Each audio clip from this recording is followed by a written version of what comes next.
Thanksgiving that we had, the wonderful worship, Lord, na meron kami sa araw po na ito. Lord, itinalaga mo ang araw na ito, Lord, upang makatagpo ang bawat isa. So salamat, Lord, sa lahat po ng dumalo ngayon. We believe, God, there's no accidents, Lord, sa iyo. Wala rin pong walang nagkataon sa iyo, Panginoon. Lord, talagang you have prepared, Lord, this time for us to be able to hear you, to be able to encounter you and experience your love today.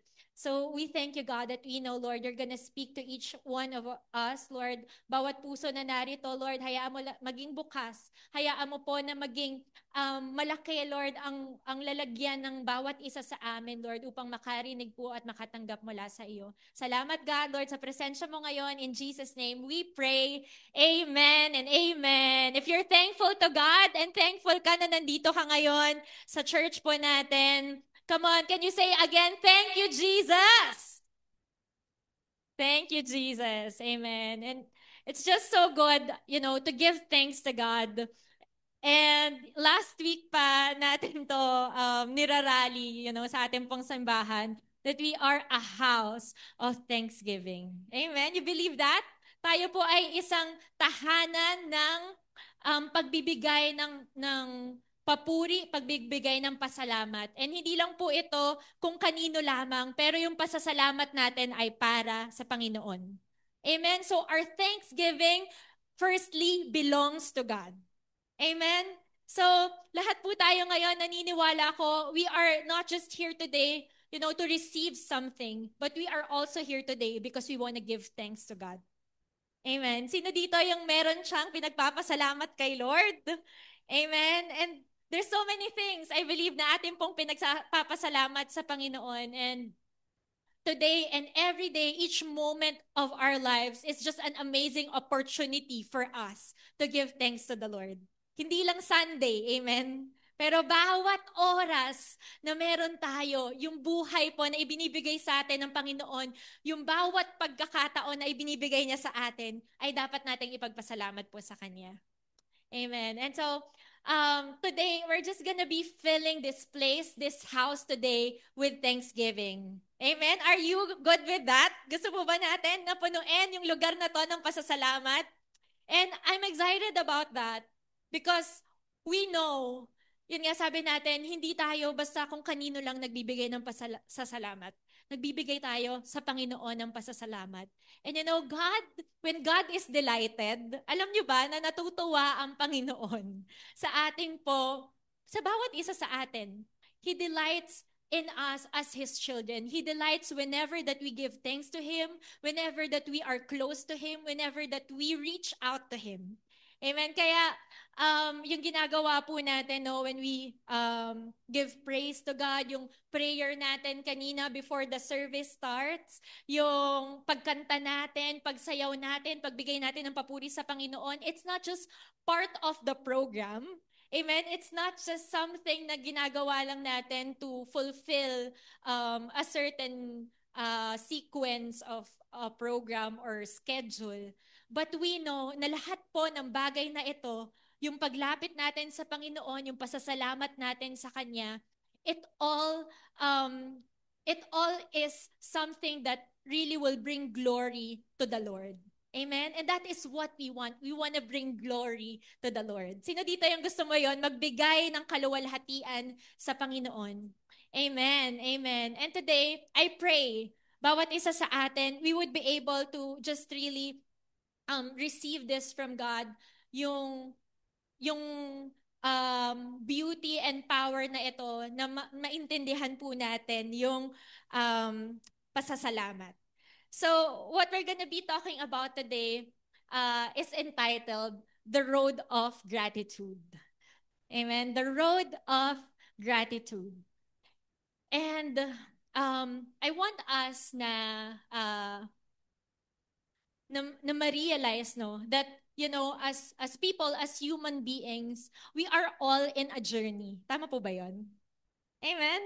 And kami po mag-asawa, we have this so-called page. Meron kaming private page na tinatawag namin our journey. Amen. And bago maging The Road of Gratitude, yung title na to, it was supposed to actually be The Grateful Journey. Because we are all, in this journey. And in this journey, we really have to realize how important it is to God that we stay grateful. Amen? Napakahalaga sa Panginoon na meron tayong puso na nanatiling nagpapasalamat. That's why last week po, pinag-usapan natin, if you remember the verses that we talked about last week, God was telling us and God reminded us that we should pray or not cease praying and that we should give thanks at all circumstances. Sa bawat sitwasyon, sa bawat oras daw ng buhay natin, dapat tayong nagpapasalamat. Amen? Amen? Pero, yun nga that's really the challenge because, it's not all the time that we actually, truly, kung sa totoo lang, no, magpapakatotoo lang tayo, hindi natin yan madali na nagagawa o madali na na-embody na tayo po ay nagpapasalamat sa lahat. But we can actually learn, to cultivate this discipline of giving thanks. Amen? Amen. And I want to share as a secret. Hindi ko alam po kung meron po sa atin na kasama nyo na ako ng matagal or basta nakasama nyo ako. Anything or anytime, I don't, hindi ko na ma-count, no? Pero any time of the day or whatever I'm doing, whatever I encounter, I always say, thank you, Jesus. Amen. Can you say that with me? Thank you, Jesus. Or thank you, Lord. Amen. Thank you, Lord. It's just a simple phrase. But this phrase will actually train us to have this discipline of thanksgiving in our lives. To actually just say this, ilang words lang yun, 3 words. Just saying, thank you, Jesus. O kung medyo, tawag dito, nahabaan ka pa doon, no? You can say, thank you, Lord. Okay, thanks God. Kung paano pa natin yun papaikliin, no? Pero, sinasabi sa atin dito ng Panginoon na napakahalaga na nagpapasalamat po tayo. Especially with what's happening sa mundo po natin ngayon. Sino dito yung nanonood ka ng news? Amen? Sino dito yung nakakakita ka, 'di ba, ng mga balita, in social media and not just in these platforms, but even if we just, look at the world around us. Sa mundo po natin ngayon, napakaraming mga bagay na ang hirap ipagpasalamat. Tama po ba 'yon? Ang hirap ipagpasalamat, ang hirap hanapin kung saan mo huhugutin yung pasasalamat sa mga bagay na nangyayari po sa mundo natin. Sa mga bagay na nangyayari sa bansa natin. Sa mga bagay na nangyayari sa ating pong mga pamilya. O minsan sa ating pong mga tahanan. Paliitin na lang natin. And, just this past week, we have heard this news of earthquake sa Cebu. Nakita po ba natin yon? And we are just so grateful. One of our sisters here in Unbound, she was able to reach out dun po sa mga nasalanta ng lindol doon po sa Bogo, Cebu. And they were able to give out groceries and yung mga essentials, ng mga pangangailangan po doon through the relatives that they have there in Cebu.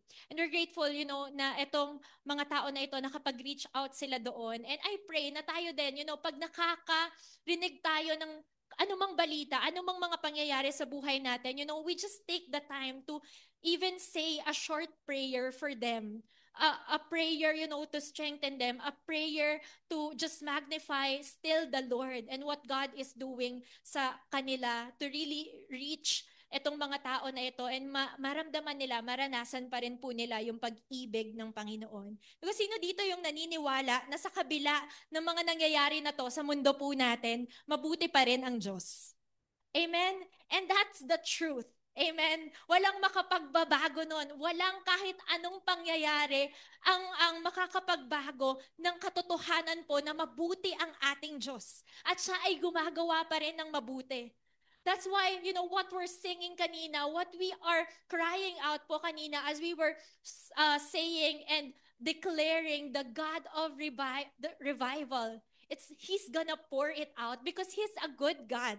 He's gonna pour out revival. He's gonna pour out miracles. Amen. He's gonna pour out healings. Even right now, he's gonna pour out blessing. He's gonna pour out answered prayers. Whatever your heart, is longing for, is desiring, is crying out for right now. He's a God that is so good. He hears you.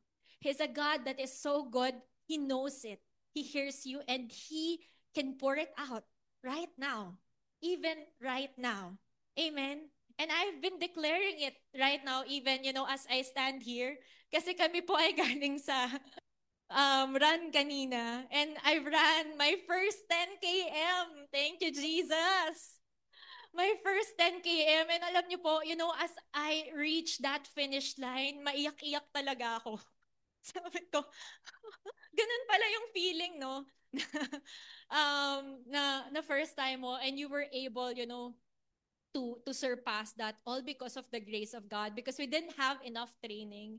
But I I think I was able, kung hindi ko man na-hit yung ginol ko or sinet ko na goal na time for myself, it's just a little past that. So I still thank God, I praise the Lord that He allowed me. Kasi bago pa mag-start yung race, sobrang sakit na po ng talampakan ko. Yung right heel ko, it's been really aching for some time. And I'm only able to stand right now kasi naka-heels ako. Pag naka-heels ako, nadadivert yung weight or yung pressure dun sa harap ng paa. That's why hindi siya ganun kasakit. Pero even so, na naka-heels ako ngayon, kanina, as I was roaming around, as I was there at the back, I was worshiping the Lord, nararamdaman ko pa rin yung sakit niya. And I was just really declaring healing. God, pour out your healing, pour out your healing. And right now, I don't feel any pain at all in my right heel. Praise God. Amen. Kanina iniisip ko na, kukuha ba ako ng upuan? Uupo na lang ba ako? Pero sabi ko, Lord, hindi. You're gonna pour out healing. And I'm standing here today. It's because God is good. Amen. God is a God who heals. God is a God who provides. Amen. And, that's the things na alam natin na gagawin at gagawin ng Diyos dahil mabuti siya. Sa kabila po ng mga nangyayari sa paligid natin, sa kabila ng mga nararanasan natin, how hard it is, to just be positive, especially sa nangyayari po sa government natin ngayon, with all of our leaders, exposed yung corruption and all these things. These things na mga nangyayari po na ito, lahat ng ito, we are like being shaken. You are like, experiencing shaking in your life. Just like, what happened for those who's there in Cebu, na mga nakaranas po nung lindol, an earthquake, a shaking, and even so in our lives today, kung ano man yung mga nararanasan natin, hindi man tayo nakaranas ng lindol physically, literally sa ating pong lugar kung nasan tayo ngayon. Pero naniniwala ako na merong mga pagyanig na nangyayari po sa mga buhay natin ngayon. Amen. And ano kaya yung mga bagay na yumayanig sa atin ngayon? Ano yung mga bagay na nagdadala sa atin ng takot?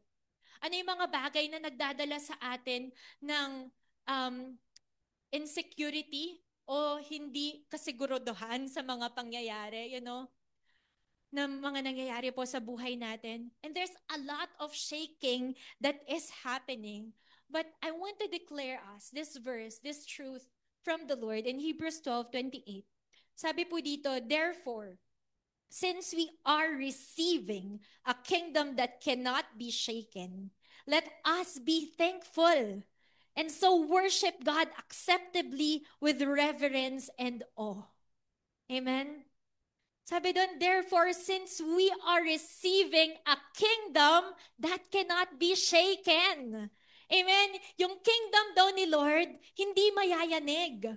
Amen? And so no matter what kind of shaking we are experiencing, physical man yan, spiritual man yan, mental man yan, emotional man yan, whatever shaking you have today, the kingdom of God cannot be shaken. And if you stand on that kingdom, if you believe in that kingdom, if you receive that kingdom, you too, as God's people, you too, as God's children, will not be shaken. And anong sabi doon? Dahil daw nakaka-receive tayo, hindi sinabi na naka-receive na. Sabi doon, nakaka-receive pa din tayo. You know what that means?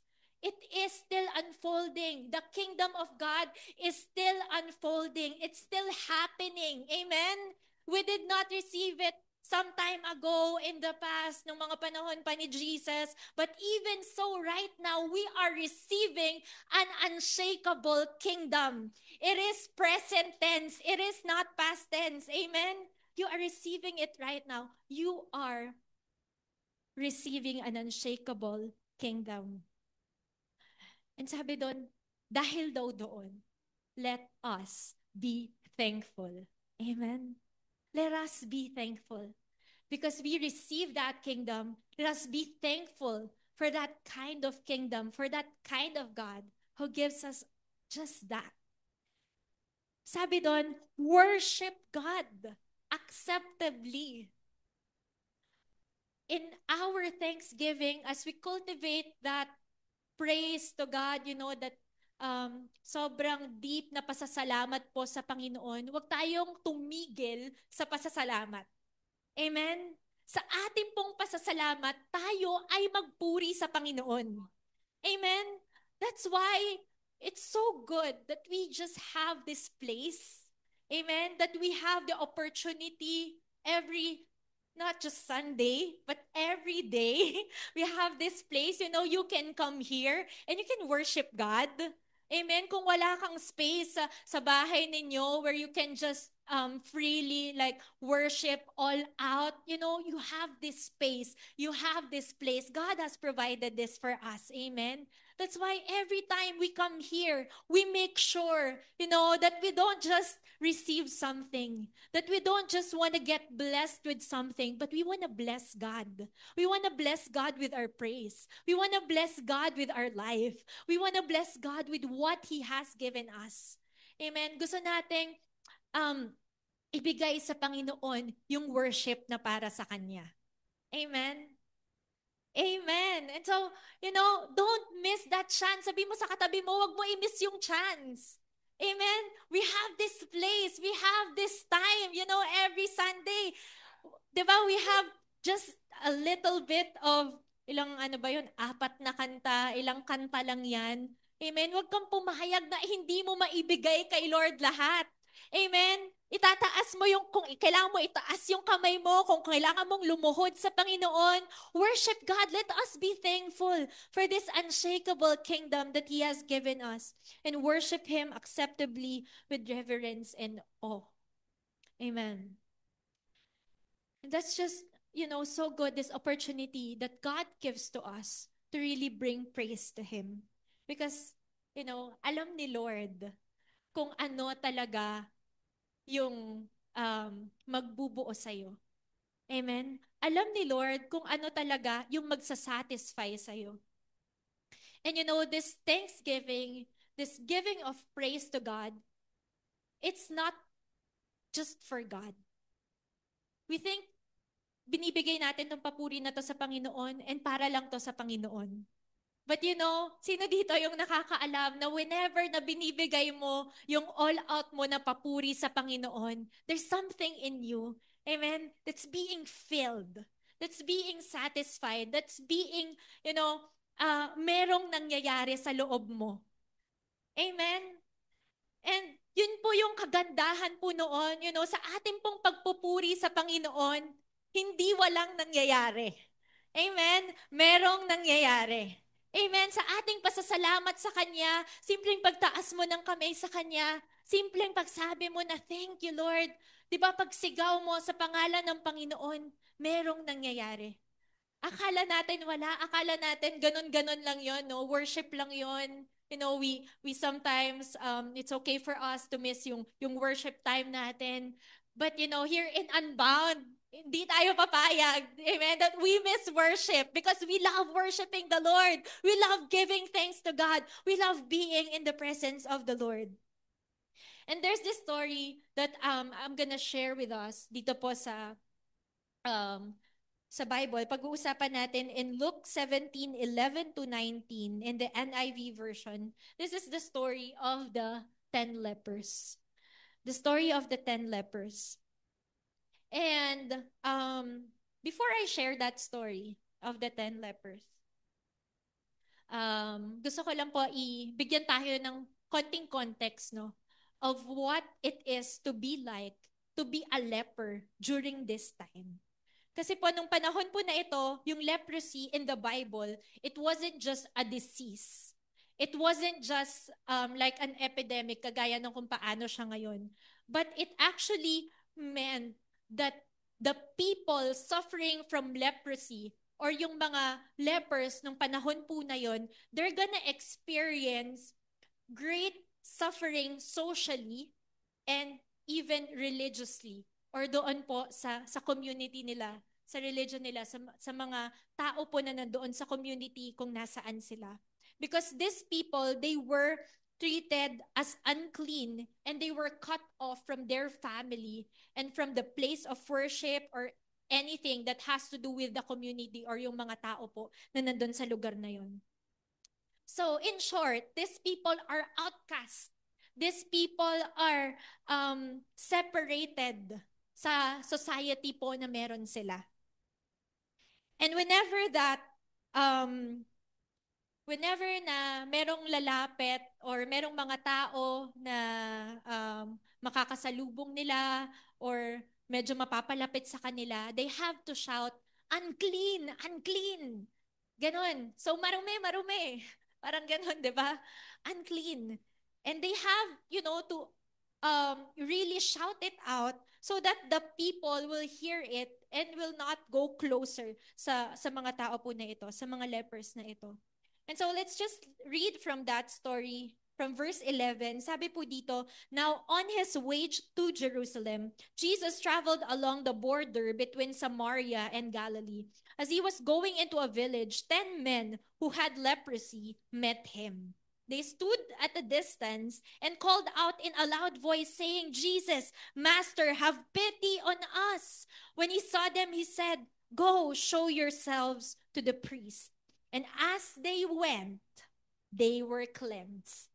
One of them, when he saw that he was healed, came back, praising God in a loud voice. He threw himself at Jesus' feet and thanked him, and he was a Samaritan. Jesus asked, were not all 10 cleansed? Where are the other 9? Has no one returned to give praise to God except this foreigner? Then he said to him, rise and go. Your faith has made you well. Amen. That's the word of the Lord. And, that is what we're going to be talking about today.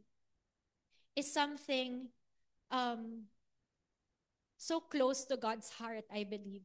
Dahil nga alam natin na delighted, si Lord sa ating pong pasasalamat.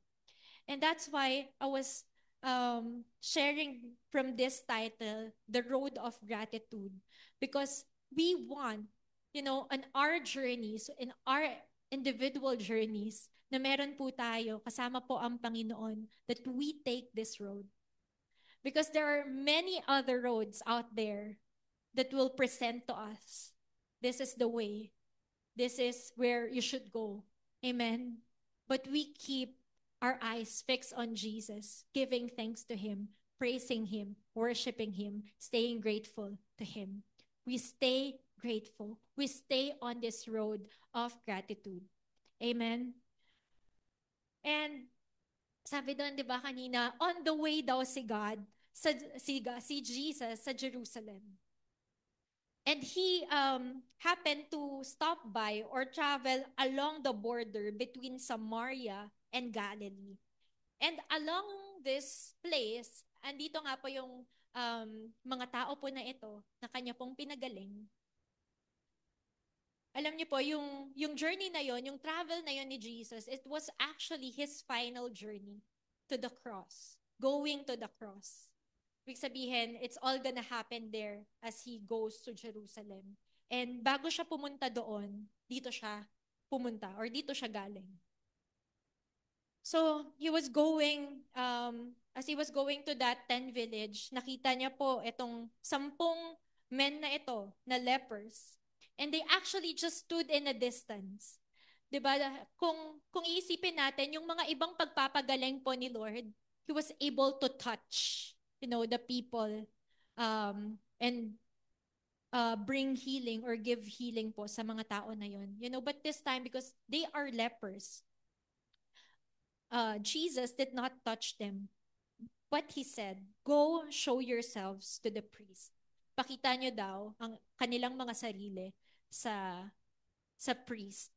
And para po mangyari ito, yung pagpapakita kasi nung mga tao, nung mga lepers po na iyon sa priest, um, they have to go through this process na kapag napatunayan po na magaling na sila, they can show themselves to the priest. And when the priest have checked on them and has seen na talagang they are healed from the disease, that's when they can go back to their families, go back to the community, or they will have the blessing na sila po ay pwedeng makabalik na sa kanila pong mga pamilya.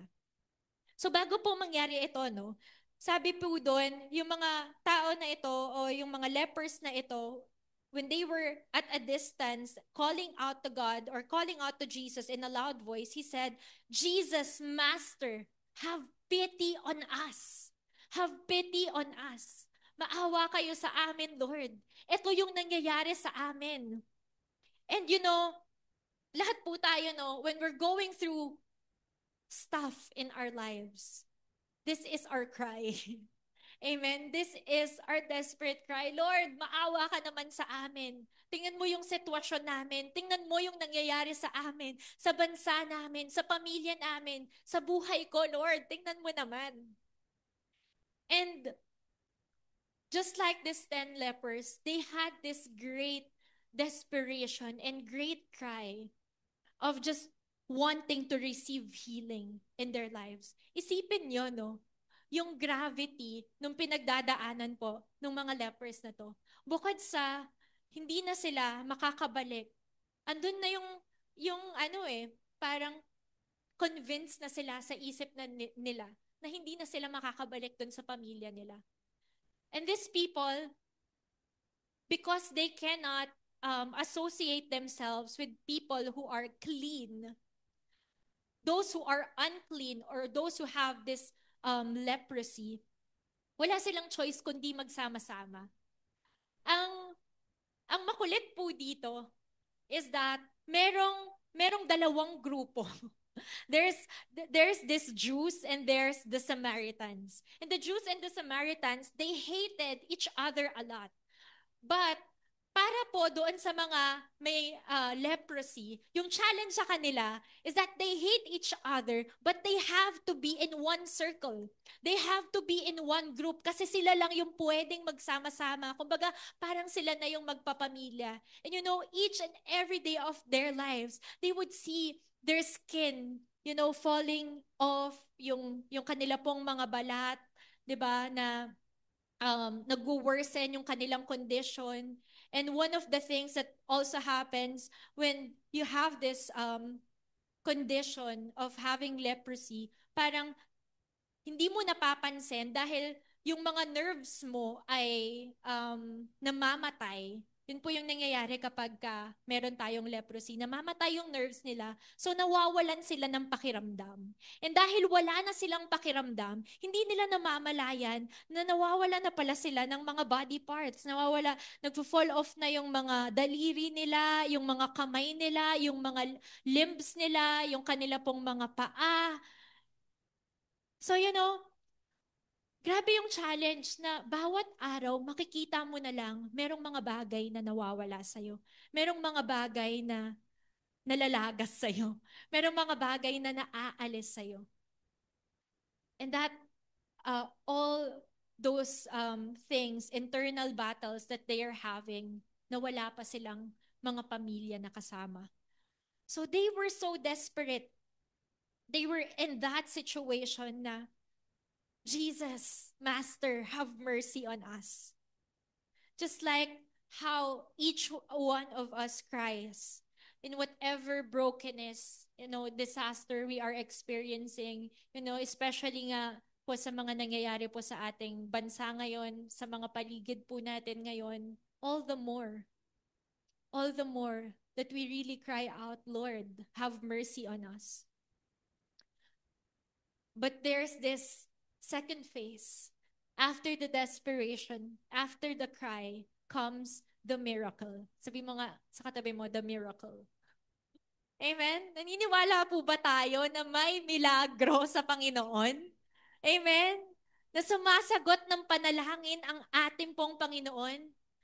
And we thank God, with each and every day is a miracle. Every day, is an answered prayer, is a blessing for us to just have life, to just have breath. Amen? To just have the family na meron po tayo, nakasama pa natin sila.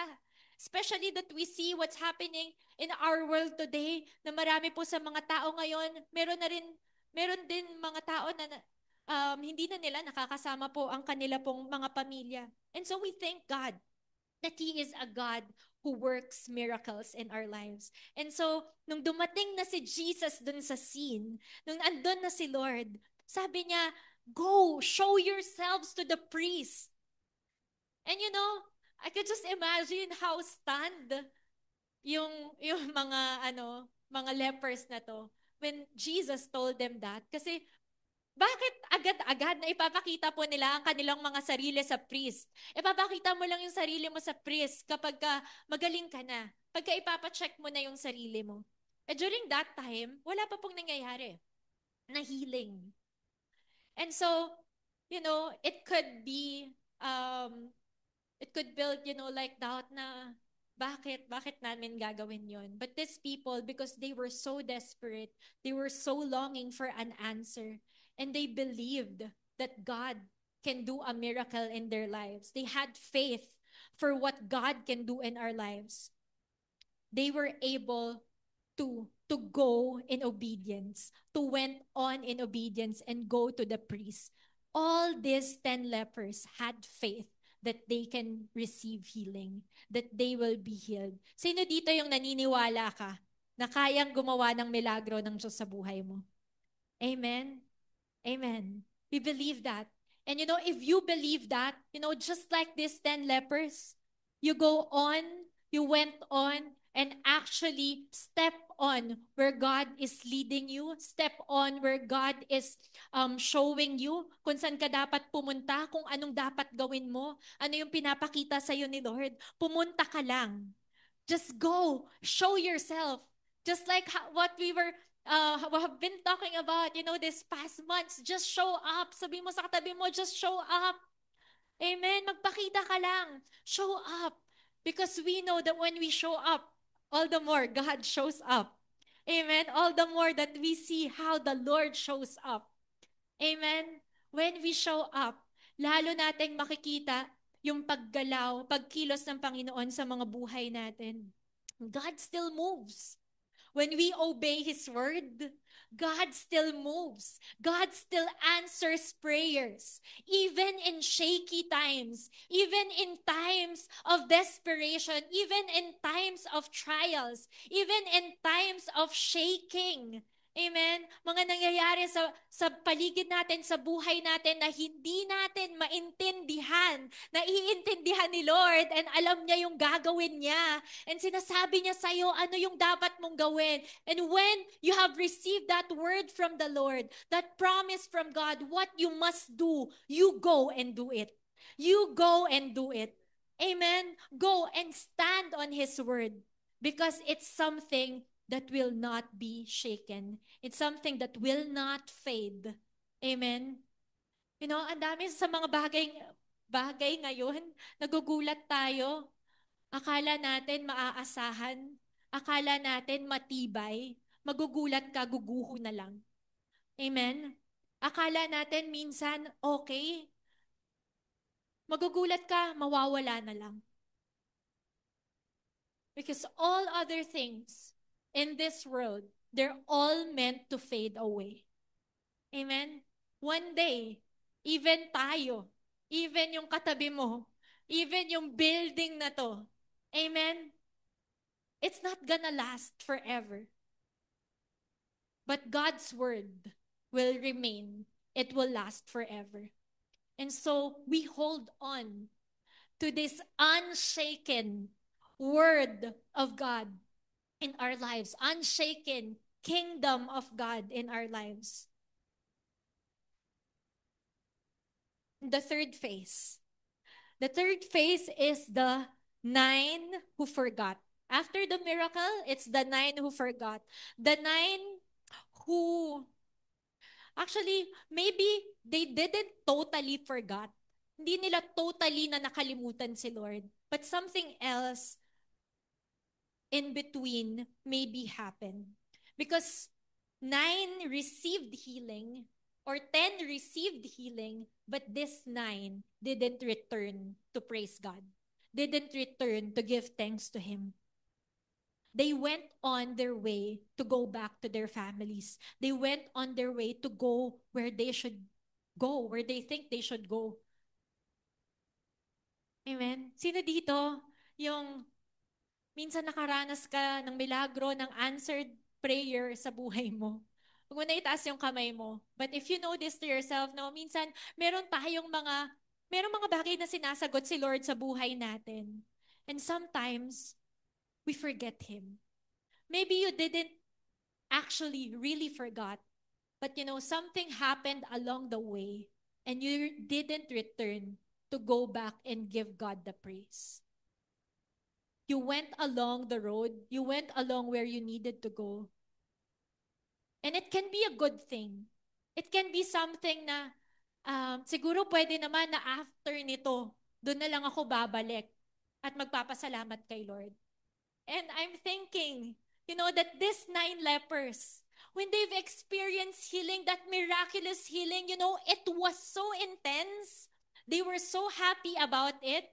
They were so joyful about their healing that they can finally go back to their families, their husbands, their wives, their children, the life that they once had. Yung buhay nila noon, sobrang excited nila. And sobrang tingin ko, naisip nila um, na thankful pa rin sila sa ginawa na healing ni Lord sa buhay nila. But just because the the other things consumed them so much, they thought that God can be put in the second place, can be put back there, 'di ba? Sa susunod na lang ako babalik para magpasalamat sa Panginoon. So their focus just stayed on the blessing, it just stayed on the miracle, but not on the blesser. But not on the giver, not on the provider, not on the miracle worker. There's this thing na ginagawa po namin sa aming panganay na anak.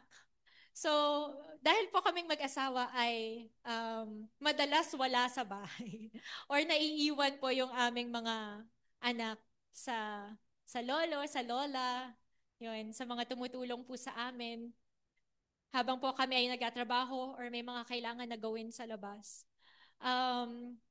We had this thing na pagka uuwi kami or before kami umuwi ng bahay, we see to it that we go back with something for our son Banner.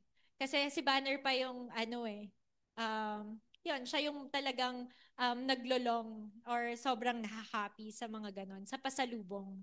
'Di ba? Siguro lahat naman tayo dumaan sa pagkabata at talagang sobrang saya natin sa mga pasalubong. And meron kaming certain specific pasalubong na binibigay sa kanya na sobrang saya niya talaga. Pagka pag natatanggap niya tong pasalubong na to. Because, yung anak po namin ngayon, humaling siya sa mga transformer na collection daw niya.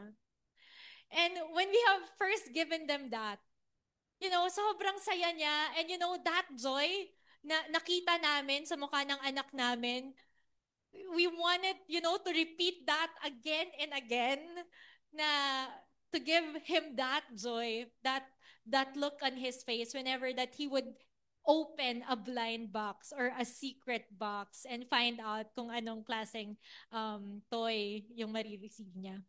And so, whenever that we had the chance and we had the money to be able to buy him that, we do. Kasi, yan nga, parang very mura lang yung box na yon. It's just a small box. So, we try to give him that. And then, one time, hindi ko na sure kung pang ilang box na yung naibigay namin sa kanya that time. But during this time, I think we were from a recent trip din, kami na mag-asawa. And then pag uwi namin, I was so excited because I was the one who actually bought it for him. Pagkabigay ko sa kanya, ay, hindi ko pa pala binibigay sa kanya. Nasa bag ko pa. So, ina-anticipate na niya. Pagbukas ko ng pintuan, Mama, do you have my surprise or do you have my secret toy? Yan, tawag niya. Ayun, so, hindi ko siya pinapansin because, the typical scene would be when I open the door and he would see me, he would be so excited, he would hug me, and ipapakita ko sa kanya na meron akong dala. Pero during that time, nung pinakita ko yun sa kanya, talagang minasakar na niya yung bag ko. Kakahanap nung toy na na meron para sa kanya. And I was so disappointed kasi sobrang naiwan na lang ako doon sa gilid. And he just opened the box. He got it himself and he just opened it. And hindi na niya ako pinansin at all. So, nagulat ako na ganun. And the feeling for me bilang nagbigay, na parang wala nang pakialam sa'yo, yung nakatanggap. 'Di ba? Parang ang sakit-sakit. So, that time, we really taught him a lesson. We taught him this lesson of gratitude. So that time talagang pinagalitan namin siya. Grabe yung iyak niya. Grabe yung pagmamaktol niya dahil kinuha namin ulit yung toy. And I had to hid it from him for a while so that we could teach him that lesson of gratitude. And it's not every time na perfect niya na after that uh, laging ganun na. Pero slowly he realized na mas importante na magpasalamat muna. Amen. Mas importante na yung pagtanggap natin, hindi tayo manatili lang dun sa kung ano yung natanggap natin. Hindi tayo manatili lang dun sa kung ano yung ibinigay sa atin. Dun sa kung ano yung naranasan natin. Amen. Pero mas tingnan natin na pasalamatan at balikan yung nagpala po sa atin. Amen. And, that's just an important lesson that we had to teach our son. But it's also an important lesson for each one of us. And even sa amin pong mga sarili, sa amin, nung time na yon, it was also, a teaching moment, not just for Banner, but also for us, as his parents. Na marirealize mo talaga, no, na, grabe, yun nga, minsan we are just so caught up with what we're experiencing that we forgot who actually gave it to us. And sometimes it's so easy for us, to pray whenever na wala pa.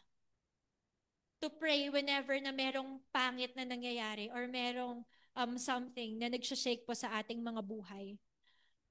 But, andali na makalimutan kapag nakalagpas na tayo doon. Kapag nakuha na natin kung ano yung pinapanalangin natin. But there's this one who returned. There's this one who returned. And we go to look at this person who returned, this leper who returned. Sabi po, he was a Samaritan. He was a Samaritan. And um, yung description sa kanya, ni Jesus, he was like a foreigner to the land. He was the least expected to come back. But he came back. He was praising God. He was falling at Jesus' feet. He was worshiping in reverence and in awe because of what God did to him. Amen. And Jesus says, rise and go because your faith has made you well. Amen. And when God said this, your faith, rise and go because your faith has made you well. There is a second layer of what he already experienced, yung healing, yung miracle na na-experience na niya, yung pagpapagaling niya, yung physical manifestation ng healing sa kanya pong katawan na siya ay magaling na. Meron pa palang kasunod na level. Yon. Amen? Sabi doon ni Lord, go, rise and go, for your faith has made you well. Yung well po dito sa verse po na ito, it's actually a Hebrew word. Sa Hebrew word po niya ay sozo. So yung sozo, ibig sabihin ay, asa na yan? To save, to restore, to make whole, to preserve. So there's complete restoration, body, soul, and spirit. Amen? Sino dito yung meron ka ulit pinagpe-pray? Amen? Sino dito yung nakaranas ka na ng miracle kay Lord?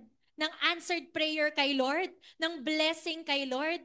Na pinag-pray mo? Amen? Pinag-pray ba nila yung healing? Amen. And they receive it. And sometimes we pray for something and we receive it and we're happy about that already. But God wants us to see the next level of what He can do. That there's so much more. Doon sa akala mo na kaya lang gawin ni Lord sa'yo, meron pa. Sabi mo sa tabi mo, meron pa. Amen. Sabi doon ni Lord, rise and go, for your faith has made you well. Or your faith has made you whole. Sabihin nyo nga whole. Amen. Tayo daw ay gusto ni Lord na buo. Amen. Gusto daw tayo na buo ni Lord.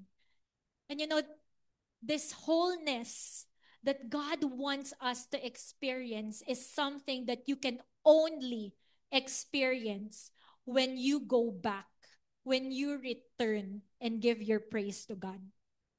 Amen. There's this wholeness that you're gonna experience. It's more than the miracle. It's more than the healing. Amen. It's more than what you have been praying for to God. Because God wants to restore, to save you, to preserve you, to bring complete restoration over you, body, mind, and soul. Amen? Not just body. Amen? Not just in the mind. Not just in the soul. Not just one part. He wants to make you whole. Amen? It's a full circle what God wants to do. Yung gustong gawin po sa atin ng Panginoon, hindi lang basta sagutin yung panalangin mo ng kagalingan. Amen? Hindi lang basta sagutin yung panalangin mo ng provision. Akala mo yun lang yung kayang gawin ni Lord? Meron pa. Amen? Kaya kanyang buuin in such a way that you're really gonna experience salvation, real salvation from God. God can save you right where you are. And I don't know, amen, if you've just experienced the healing, if you've just experienced the blessing, but God wants to bring complete revival in your life. Amen? Just like what we're singing out po kanina, it's a complete revival, a complete restoration, a complete saving that God wants to do in your life. God wants to deliver you fully. Amen? God wants to bring freedom in your life. Amen? Pero hindi lang sa isang aspeto ng buhay mo. Gusto ni Lord talagang palayain ka sa bawat aspeto. Gusto ni Lord na talagang pagalingin ka. Hindi lang sa physical, pati sa loob. Amen? Pati sa isip natin. Amen?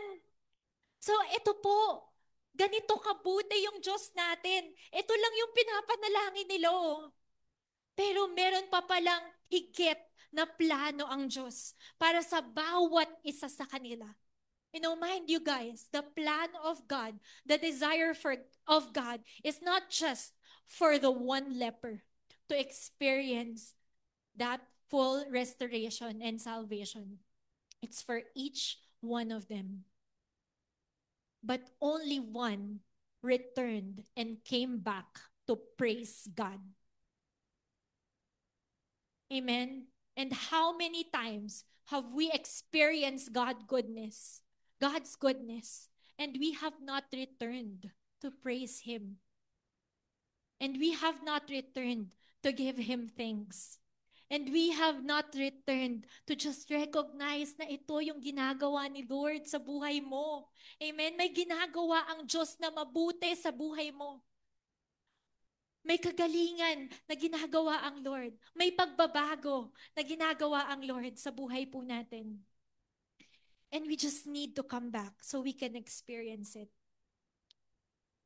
There's just this quick 3 things na gusto ko pong ituro sa atin. You know, as we go on this journey of faith, as we go on this journey of having gratitude in our hearts, number 1, that in this journey, in this road of gratitude, we find our true source.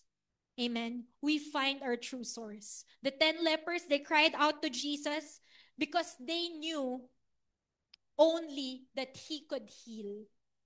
Yun lang yung alam nila nung una na nagpapagaling si Lord. But you know, real gratitude, it begins when we acknowledge every gift of God in our lives. Bawat bagay na ginagawa ni Lord. Sabi mo nga sa katabi mo, bawat bagay. Amen? Hindi lang yung mga malalaking bagay. Hindi lang yung mga bagay, di ba, na una sa listahan natin. Hindi lang yun yung i-recognize natin, pero bawat maliliit na bagay na ginagawa ng Diyos sa buhay natin, we acknowledge it. Amen? And that's when we can truly cultivate gratitude in our lives. When we recognize every gift, every breath, every healing, everything, every saving, everything, literally everything na ginagawa ni Lord. Just say, thank you, Jesus. Can we practice that? Sabi mo nga, thank you, Jesus. Thank you, Jesus. Amen. Thank you, Jesus. I don't know how you wanted to express, thank you, Lord. Paano may expression sa Panginoon? But just give your thanks to God. Because gratitude will anchor us to the true source of our lives. It's Jesus. He is the true source. Amen? Marami dyan source-sourcean sa buhay natin. Marami tayong tingin na panggagalingan ng mga bagay na to na gusto nating mangyari sa buhay natin. Maraming paraan yung mundo para ma-achieve natin yung mga bagay na gusto nating mangyari.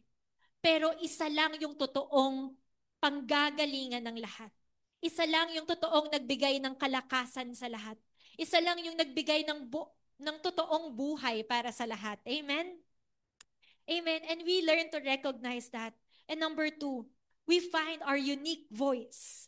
That one leper came back praising God in a loud voice. Amen?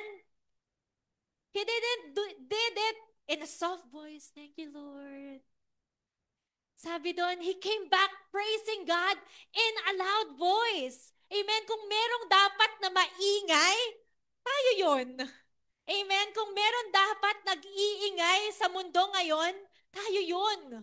Tayo ng mga nagpapasalamat sa Panginoon. Tayo ng mga sumasamba sa Panginoon. Do not hold back your voice. And sometimes we think that we already have found our unique voice or our true voice. Pero minsan, yung mga bagay na sinasabi natin o naririnig natin mula sa sarili natin, mga ingay lang. Amen? O hindi mo pa talaga nahanap yung totoong tinig mo. Gusto mo ba mahanap yung totoong tinig mo? Amen? Gusto mo ba natin yun? Mahanap natin yung totoo nating tinig. Paano po natin yung mahahanap? Because many times, the things that we say, the things that we profess, that we declare, or that we believe, these are just things na narinig natin sa mga tao sa paligid natin, narinig natin sa social media, sa ibang tao. But you gotta know this. You have your unique voice. Sabi mo nga sa katabi mo, unique voice. Amen? Hindi ka man magaling kumanta, but you have your unique voice. And that unique voice is what God will use. Amen? For you to give thanks to Him. Amen? You know, it's only you who can say your thanks to God. Hindi ka makakapagsabi ng isang bagay na hindi galing sa'yo. Pwede mong sabihin yon, pero hindi ikaw yon. Hindi mo tinig yon. Pero meron kang sariling tinig. And mahanap po natin yung sarili nating tinig kapag nakikinig ka sa tinig ng Panginoon. You will find your own unique voice as you hear God's voice in your life. Amen? Because when you hear God's voice, you'll find how you will be able to speak out, how you will be able to find this voice, this word that God's want you to speak out, that God's wants you to say or to tell, sa mga buhay po natin. Meron kang tinig. Meron gusto si Lord na ipasabi sa'yo. And ano yung gusto ni Lord ipasabi sa'yo? Yung testimony mo. Amen? Yung thanksgiving natin, it doesn't stop there. Because we give thanks because God has done something in our lives. And because we know that God has done something in our lives, we will give thanks in a loud voice. We're gonna tell people about what God has done in our life. Amen? Are we blessed whenever po na merong nag-share dito sa harapan natin or kahit sino na malapit sa atin ng kung ano yung ginagawa ng Diyos sa buhay niya? Amen? Mind you guys, may sariling ginagawa ang Diyos sa buhay mo.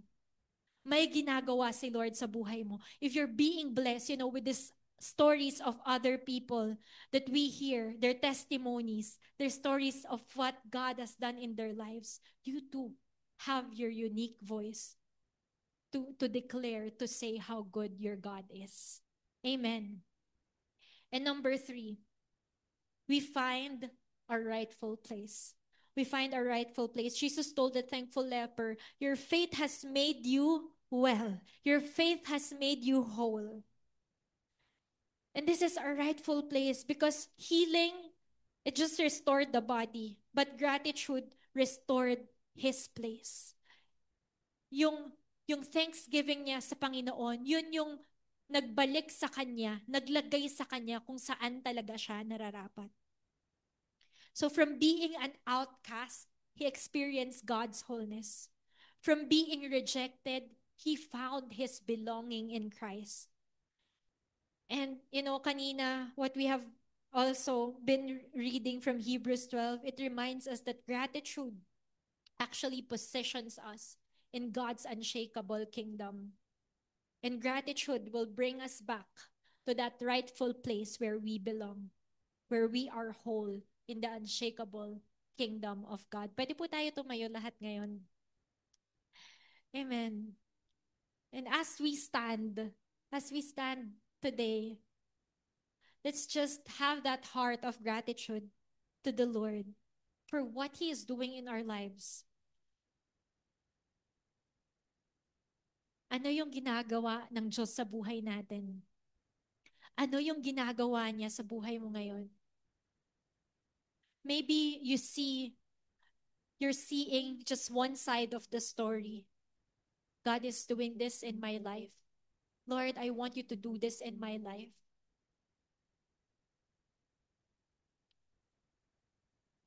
But as we believe sa ating pong pananampalataya sa Panginoon, sa kung ano pa yung kaya niyang gawin sa mga buhay po natin, huwag nating kalimutan na ibigay sa Kanya yung pasasalamat, na ibigay sa Kanya yung papuri, na ibigay sa Kanya yung pagsamba natin sa pangalan niya, sa kung sino siya. Because whenever that you give thanks to God, you are being drawn closer and closer to Him. And what's so beautiful about this story of that one leper is when he went back, he worshiped God. He gave thanks to God, but he didn't stop giving thanks to God. He worshiped God. He cried out and he gave his praise to God. And he threw himself at Jesus' feet and thanked him. Tinapon niya daw yung kanyang sarili sa paanan ng Panginoon para papurihan siya.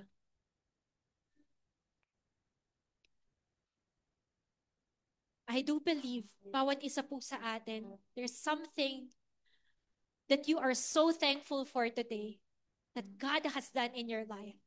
That miracle that God has done. That saving that God has done. That freedom that God has given. That healing na pinakita sa iyo ni Lord. Ang daming magandang bagay na ginagawa ng Diyos sa buhay natin.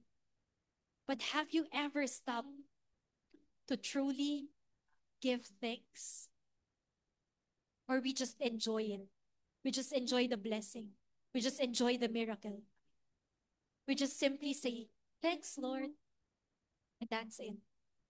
But this one leper, he didn't stop at just giving thanks. He gave thanks and worshiped God.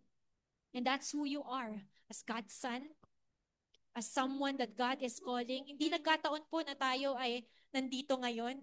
Tinawag ka ng Panginoon. Tinawag ka ng Panginoon upang ipaalala sa iyo yung kabutihan niya, upang ipaalala sa iyo yung mga ginawa niya, upang ipaalala sa iyo na hindi ka pa niya iniiwan, na meron pa siyang milagro na ginagawa patuloy sa buhay ng bawat isa. Pwede po nating itaas yung kamay natin sa Panginoon ngayon. Come on, if you can raise your hands, to pop stars, to people just like us, why not we raise our hands to the one who has given it all for us? Why not we raise our hands to the one who has created everything that we can see? Why not we raise our hands to the one who loved us when no one else did? The one who cared for us when everybody else had their own thing. The one who never left us when all others went away. And we were just left alone. But you are never really alone. Because God has always been with you. Sinasamahan ka pa rin ng Diyos hanggang sa oras na ito, kapatid. Andyan pa rin siya sa buhay mo. Pinagpapala ka, pinagagaling ka, binibigyan ka ng bagong pagkakataon na makita na siya ang pinanggagalingan ng lahat. Na siya ang nagbibigay sa iyo ng lahat. Nandito pa rin siya, pinapaalala niya sa iyo na siya ang nagpapakita sa iyo, nagbibigay sa iyo ng tinig mo, ng sariling tinig mo upang ideklara ang kabutihan niya sa lahat. But when was the last time that we ever returned, came back, praising God, who is our source? When was the last time that you have used your voice for Him? When was the last time na sinambit ng bibig mo yung papuri sa Panginoon at merong tao na nililigtas? And God wants to remind you today, to show to you today, what He did in your life. Someone else will benefit from it. You have to use your voice to give thanks to Him. so that He can show you that there's more. There's more. There's more that He's gonna allow you to experience. There's more. There's more. Because He's not gonna stop at the blessing. He wants to make you whole. He wants to make you whole. Come on, just give that thanks to God.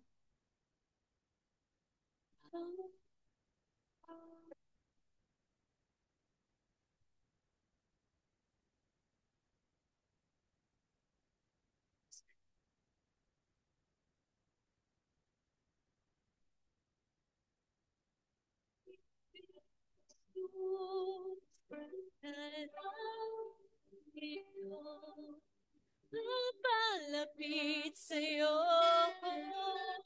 nais ko ang presensya, hilang pag-ibig mo, Jesus, dakila ang pag-ibig mo, Jesus, dalangin kong mapalapit sa'yo. Nais ko ang presensya mo.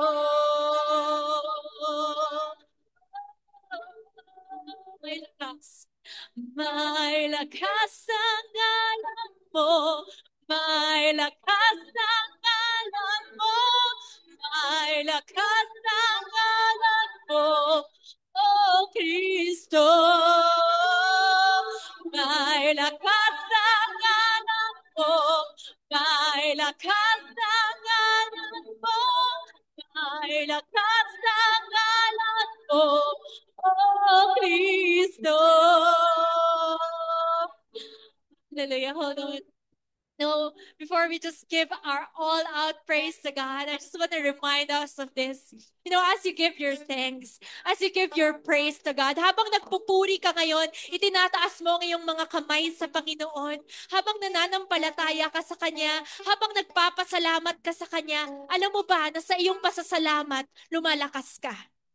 Alam mo ba na habang pinapasalamatan mo siya, may kalakasan siya na ipinupuhos sa buhay mo. Amen. And that strength that He is giving you, it will cause you to be unshaken. In this world where they're shaken, you will be unshaken because you will give your praise to God. You will give your thanksgiving to God. You will give your faith to the Lord, believing that, God, I trust you. I trust you at your word. God, I trust you. I trust you for who you are. I trust you, God, for what you have done, for what you are doing in my life, Lord, and what you still can do sa aking buhay, Panginoon. Thank you, God, that there's strength right now. Come on, pwede po ba nating itaas muli ang ating mga kamay sa Panginoon habang inaawit natin po ito? May lakas ang ngalan mo, may lakas ang ngalan mo, may lakas ang ngalan mo, oh Kristo. May lakas ang ngalan mo, may lakas ang ngalan mo, may lakas ang ngalan mo, oh Kristo. May lakas ang ngalan mo, may lakas ang ngalan mo, may lakas ang ngalan mo, oh Kristo. May lakas ang ngalan mo, may lakas ang ngalan mo, may lakas ang ngalan mo, Kristo. Oh, ang pag-ibig mo, Jesus, dakila ang pag-ibig mo, Jesus, nalangit mo, mapalapit sa'yo. Nais ko ang presensya mo. Could we just linger on that? Gaano kadakila ang pag-ibig ng ating Panginoong Hesus sa ating pong paglapit sa Kanya, sa ating pasasalamat sa Kanya, pagsamba sa Kanya.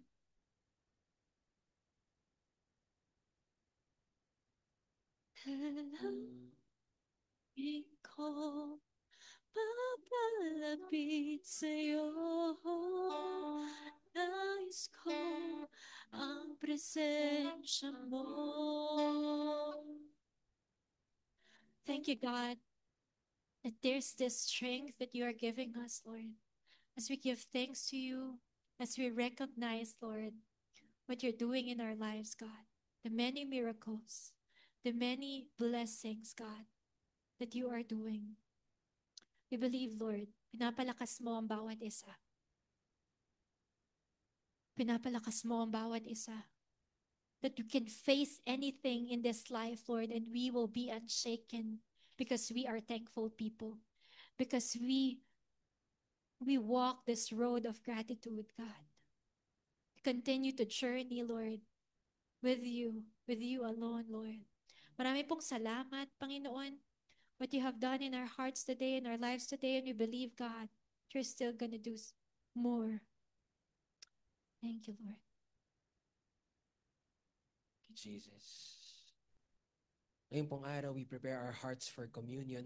We're gonna have our communion together. Yung elements po are gonna be given to us. And haba pong tayo ay magkakaroon po ng communion, get your biscuit and your cups so we can do this together. As we're doing our communion, hindi pwede na magko-communion tayo ng walang gratitude eh. Talagang magpapasalamat tayo sa Panginoon because communion is all about what Jesus did on the cross, the sacrifice of Jesus, kung paano niyang binigay ang kanya pong sarili, paano siyang namatay sa krus, binigay niya po ang kanya pong buhay, and after 3 days, He rose from the grave. Bumangon siyang muli. So it is the death of the Lord Jesus Christ, His death on the cross, His resurrection, and His coming back again. We are a church na naniniwala pong babalik ang Panginoong Jesus. Amen? And when He comes back, we want Him to find a church that is ready for Him. A church that is always grateful to God. A church that is always grateful for what He's done on the cross. Isang simbahan na namumuhay sa kabanalan. Isang simbahan na patuloy na nagpapasalamat sa Panginoon because of all that He's done in our lives and for all that He is. Sabi sa 1 Corinthians 11:23, "For I received from the Lord what I also passed on to you. The Lord Jesus, on the night He was betrayed, He took bread." Asan po yung bread po natin? Ayan po. Yung bread po natin and yung cup.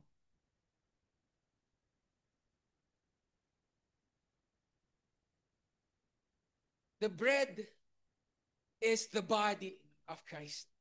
Yung hawak niyo po ngayon. Wala pa po ako, pero the body of Jesus Christ, napakahalaga po sa tayo maintindihan natin that today, the church is the body of Christ. Tayo po bilang simbahan, we are the body of Christ. And here, yung hawak po natin ngayon, we remember the literal body of Christ actually broken for us. Inaalala po natin how Jesus had given His body bruised and beaten. That's like even the church today, challenges, persecutions sa buong mundo. Alam niyo po, hindi po pwede na tayo po yung mga Kristiyano and aware lamang po tayo sa kung ano nangyayari sa Pilipinas, sa mga Kristiyano sa Pilipinas. Pero when we look all over the world, there is still persecution going on. In other parts of the world, makita natin, patuloy may mga pinapatay na mga Kristiyano. Patuloy na may mga pinipersecute na mga simbahan. Sinusunog na communities of Christian believers. And that should be painful to us. Hindi tayo, Lord, praise God, kasi hindi po kami yun. No, we are part of that. If they experience something like that, we are part of that and we should be praying for them. Kung mayroong mga Kristiyano na ngayon, maaaring namamayagpag sila, they're doing good, they're doing well. It's not right for us to not think about our brothers and sisters that's going through a hard time.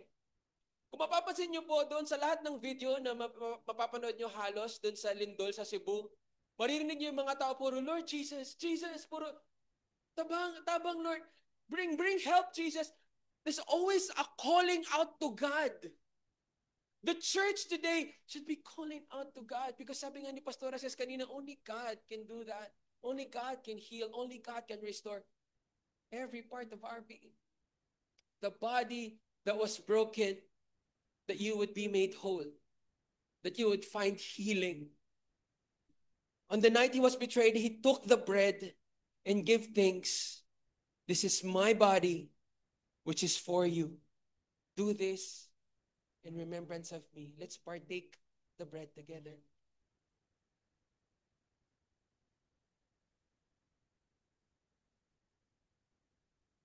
Thank you for your body, Jesus. In the same way, after supper, he took the cup, saying, this cup is the new covenant in my blood. Do this whenever you drink it in remembrance of me. For whenever you eat this bread and drink this cup, you proclaim the Lord's death until he comes. Our Lord is coming back. And sabi po dito, no, it's a covenant. Mga kapatid, tayo po bilang isang simbahan, bilang po mga Kristiyano, it's time to make a covenant with God. It's time to make a real commitment with God. A real relationship with the Lord. Na ang simbahan ay hindi po tungkol sa relihiyon, pero tungkol po ito sa buong pusong pagsuko sa Diyos. A life surrendered to God. We live in a covenant with Christ.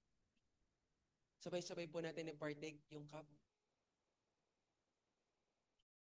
Let's just pray. Panginoon, maraming pong salamat for what you've done on the cross. We thank you, Lord, for healing for our bodies, healing for the body of Christ, the church. Thank you, Lord, for the covenant in your blood. May this be a time and season where we truly commit to you, Lord. Not an organization, not a group of people, but really committing to Christ. Maraming salamat, Panginoon, sa iyong pagpapala sa bawat isa. Can we just raise up our hands to heaven? Taas natin po yung mga kamay po natin and let me pray for you. Father, I declare your favor, your blessing, your anointing sa buhay po ng bawat isa. Let the fellowship of the Father and the Son and the Holy Spirit be upon each one of us all. God, let your face shine upon us. Let your grace be over our lives. We thank you, Lord, that in our coming and our going, you are with us. You are blessing us. Our protection is you, Lord. Maraming salamat, Panginoon, that your favor is over our lives. We are living in freedom. We are truly free. We are unbound. Only because of you, Jesus Christ, there is real healing. There is real life. In Jesus' name we pray. Amen and amen. Come on, let's praise the Lord today. What an amazing Sunday with God. We encourage you po to join us every Wednesday also for Sit First, our time of prayer. But this Tuesday, meron po tayong DNA sessions. Zoom lamang po ito. Please do join us for our DNA sessions. God bless everyone. Let's enjoy your weekend with the Lord. And say goodbye to any limitation. I'm saying hello to the God of all creation. There are no limits with you.